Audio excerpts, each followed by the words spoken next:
देश में चुनाव का माहौल है और चुनाव का मौसम हो और ऐसे में हिंदू मुस्लिम का मुद्दा ना आए, भला ऐसा कैसे हो सकता है। कांग्रेस हो या विपक्ष, सभी लोग कहते हैं कि ये बीजेपी एंटी मुस्लिम है और बीजेपी कांग्रेस पर इल्जाम लगाती है कि ये मुस्लिम तुष्टीकरण की राजनीति करती है। देखिए, आजकल के प्रोपेगेंडाबाज, पढ़े लिखे गवार और पार्टी फंडेड इन्फ्लुएंसर माहौल बनाने के लिए ये दिखाते हैं कि ये हिंदू मुस्लिम विवाद की फसाद की जड़ बीजेपी या व्हाट्सएप पर सर्कुलेटेड मैसेजेस है। लेकिन मुद्दा ये है कि क्या आप जानते हैं कि आखिरकार ये हिंदू मुस्लिम कॉन्फ्लिक्ट का पूरा इतिहास क्या है? क्या इस मुद्दे में कुछ ताकत है या फिर ये सच में सिर्फ व्हाट्सएप यूनिवर्सिटी पर देश में माहौल बनाने के लिए किया गया एक स्टंट है? बाबरी मस्जिद का गिरना, मुंबई बॉम्ब विस्फोट, गोधरा कांड, मुजफ्फरनगर दंगे, ये लव जिहाद, ये लैंड जिहाद, ये तमाम दंगे या मुद्दे सिर्फ बहाना है उस आग को ठंडा करने के लिए जो आज से तकरीबन 1000 साल पहले से जल रही है। दरअसल हिंदू मुस्लिम विवाद का इतिहास 1000 साल से भी पुराना है।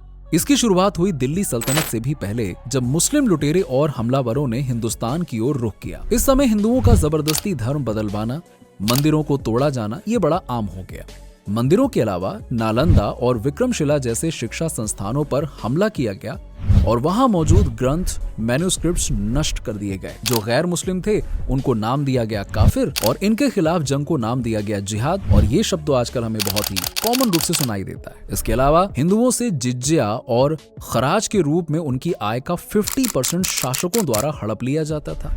मुसलमानों के लिए हालांकि ये लिमिट 10% ही थी और यहाँ तक कि मुर्दों की चिताओं को जलाने के लिए भी हिंदुओं को टैक्स देना पड़ता था। यहाँ तक चीजें फिर भी देखा जाए तो सहनीय थी कि चलो ठीक है, कोई बात नहीं। लेकिन उस समय के मोरक्को के यात्री इब्न बितूता अपनी किताब में बताते हैं कि पूरे विश्व में बंदी बनाए गए बंदियों के साथ इतना बुरा व्यवहार होते हुए उन्होंने कहीं नहीं देखा था। जो लोग धर्म बदलने से इनकार कर दिया करते थे उन्हें मौत के घाट उतार दिया जाता था।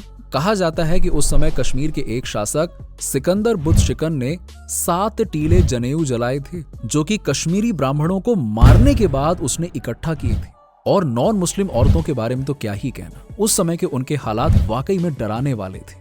औरतों का अपहरण या बलात्कार ये तो बड़ी आम बात हुआ करती थी और यही कारण था कि दुल्हनों के अपहरण के डर से शादियां रात में चुपके से की जाने लगी, जो प्रथा आज तक जारी है। चूंकि दक्षिण भारत में मुस्लिम शासकों का प्रभाव इतना ज्यादा नहीं था, तो यही कारण है कि वहां आज भी दिन में शादियां होती हैं। औरतों के दिल में बैठे डर को समझने के लिए 1303 में चित्तौड़गढ़ में हुए सामूहिक जौहर को देखा जा सकता है, जब खिलजी के डर से हजारों महिलाओं ने खुद को आग के हवाले करना बेहतर समझा। अफगानिस्तान के गजनी में महमूद गजनी के दौर का स्तंभ आज भी मौजूद है, जिस पर लिखा है कि ये वो जगह है जहां हिंदुस्तानी औरतें 2-2 दिनार में नीलाम हुई हैं।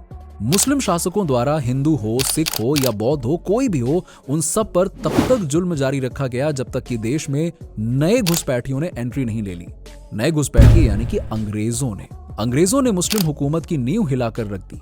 20 सितंबर 1857 को दिल्ली एक बार फिर से खून से रंग दी गई, लेकिन इस बार खून हिंदुओं का नहीं बल्कि आखिरी मुगल शासक बहादुर शाह जफर के परिवारजनों का था। और इस तरह से हिंदू मुस्लिम संघर्ष का पहला अध्याय, जिसमें इस संघर्ष का जन्म हुआ था, वो खत्म होता है। Chapter number 2, modernisation of Hindu Muslim conflict. चूंकि अब हिंदुस्तान के हिंदू मुस्लिम दोनों को एक नए दुश्मन का सामना करना पड़ रहा था, ऐसे में कोशिश की गई कि क्यों ना एक होकर पहले अंग्रेजों से निपट लिया जाए। लेकिन अंग्रेज सिर्फ ताकत से नहीं बल्कि दिमाग से लड़ना जानते थे। वो हिंदुस्तान में हिंदू मुस्लिम रिश्तों के इतिहास को बहुत अच्छे से समझते थे और अपनी डिवाइड एंड रूल पॉलिसी के तहत उन्होंने सन 1905 में एक निर्णय लिया, बंगाल विभाजन का।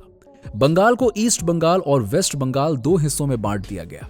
ईस्ट बंगाल के मुस्लिम इस विभाजन के पक्ष में थे, जबकि वेस्ट बंगाल के हिंदू इसके विरोध में थे और नतीजतन बंगाल के उस हिस्से में 1905-1906 में कई सांप्रदायिक दंगे देखे गए। ऐसे में मुस्लिमों को इकट्ठा करने और उनकी आवाज उठाने के लिए 1906 में ऑल इंडिया मुस्लिम लीग का जन्म हुआ। कहानी में अगला मोड़ आता है 1909 में, जब ब्रिटिश सरकार द्वारा लाए गए मोरली मिंटो रिफॉर्म में मुस्लिम लीग द्वारा मांगी गई मांग सामने आई, जिसमें कि वायसराय की एग्जीक्यूटिव काउंसिल में 2 लोगों को चुना जाए, लेकिन उसमें से एक मुस्लिम समुदाय का हो। अब ये मांग मान ली गई। इसके अतिरिक्त मुस्लिमों को सेपरेट इलेक्टोरेट देने की भी बात की गई। इसका मतलब है कि जिसकी जनसंख्या अधिक होगी उसी समुदाय का प्रत्याशी होगा और उसी समुदाय के वोटर्स होंगे। इससे मुस्लिम नेताओं को लगने लगा कि क्योंकि हम संख्या में कम हैं, तो हमारा पावर में आना मुश्किल होगा। उधर हिंदू इस बात के खिलाफ थे कि इतनी कम जनसंख्या होने के बाद भी मुस्लिम्स को वायसराय की काउंसिल में जगह क्यों दी गई, और यहाँ से देश में कम्युनल आग फिर से भड़क गई और अंग्रेज ये तो अपने मकसद में सफल हो ही गए। 1915 में मुस्लिम लीग के सामने हिंदुओं की हिंदू महासभा खड़ी की गई, जिसके तार आज की भारतीय जनता पार्टी से भी जुड़े हैं। समय आगे बढ़ा और हिंदू मुस्लिम के बीच बढ़ते तनाव के चलते चलते 1940 में जिन्ना और अन्य मुस्लिम नेताओं द्वारा एक नया देश पाकिस्तान बनाने की मांग कर दी गई। मैं समझता हूं कि यह मांग प्रैक्टिकल तौर पर बिल्कुल ठीक थी और शायद ये बंटवारा इस हिंदू मुस्लिम के क्लेश को हमेशा हमेशा के लिए खत्म कर देता, बशर्ते इसे ठीक से इंप्लीमेंट किया गया होता तो। लेकिन ऐसा हो न सका। 1947 में पाकिस्तान एक पूर्ण इस्लामिक राष्ट्र बना और हिंदुस्तान आंशिक हिंदू राष्ट्र बन के रह गया। अब गौर करने वाली बात यह है कि जब अंग्रेज आए थे तब भी हिंदू मुस्लिम के बीच टेंशन थी, और जब अंग्रेज इस देश को छोड़ के गए तब भी हिंदू और मुस्लिम एक दूसरे के खून के प्यासे थे। यानी 200 सालों में कुछ नहीं बदला। डेटा बताते हैं कि 1947 के विभाजन में लगभग 1.5 करोड़ लोग बेघर हो गए और तकरीबन 15 लाख लोगों की जान चली गई। और इस तरह दूसरा चैप्टर इस खूनी खेल के साथ खत्म हुआ। चैप्टर नंबर 3, हिंदू मुस्लिम टेंशन पोस्ट इंडिपेंडेंस। देश अभी विभाजन की चोट से उभरा था। लोगों ने देखा कि इन दंगों से दोनों ही धर्मों का नुकसान हुआ है। ऐसे में कोई नया या बड़ा दंगा नहीं हुआ। हालांकि 1969 में गुजरात में दलित समुदाय और मुस्लिमों के बीच में लड़ाई का किस्सा देखने को मिलता है, लेकिन हिंदू मुस्लिम टेंशन का असली राजनीतिकरण हुआ 1985 में। दरअसल 1985 में एक मामला सामने आया मोहम्मद अहमद खान और शाह बानो के बीच का। ये केस था शाह बानो को उनके पति से गुजारा योग्य आय प्राप्त करने के लिए, और फैसला शाह बानो के पक्ष में आया। और ये पहली बार था जब इस्लाम धर्म में भी महिलाओं के हक की बात होने लगी। लेकिन स्वाभाविक तौर पर मुस्लिम धर्म गुरुओं को यह फैसला रास नहीं आया। उन्होंने इस फैसले का खुलकर विरोध किया और उस समय के प्रधानमंत्री राजीव गांधी ने अपने राजनीतिक लाभ के लिए और वोट बैंक की राजनीति सुधारने के लिए सुप्रीम कोर्ट का फैसला पलट दिया।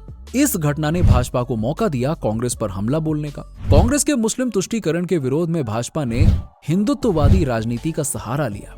भाजपा, जो कि उस समय मात्र 2 सीट तक सीमित थी और अवसर तलाश रही थी अपने ग्रोथ के, ऐसे में हिंदुत्ववादी राजनीति और राम मंदिर आंदोलन के चलते भाजपा 1989 के चुनाव में 2 से बढ़कर 85 सीट्स तक पहुंच गई। और अब भाजपा को समझ में आ गया कि उसे हिंदुत्ववादी राजनीति जम गई है, और इस तरह पार्टियां भी धर्मों के हिसाब से बढ़ गईं, लेकिन मूल मुद्दा तो ज्यों का त्यों ही रहा।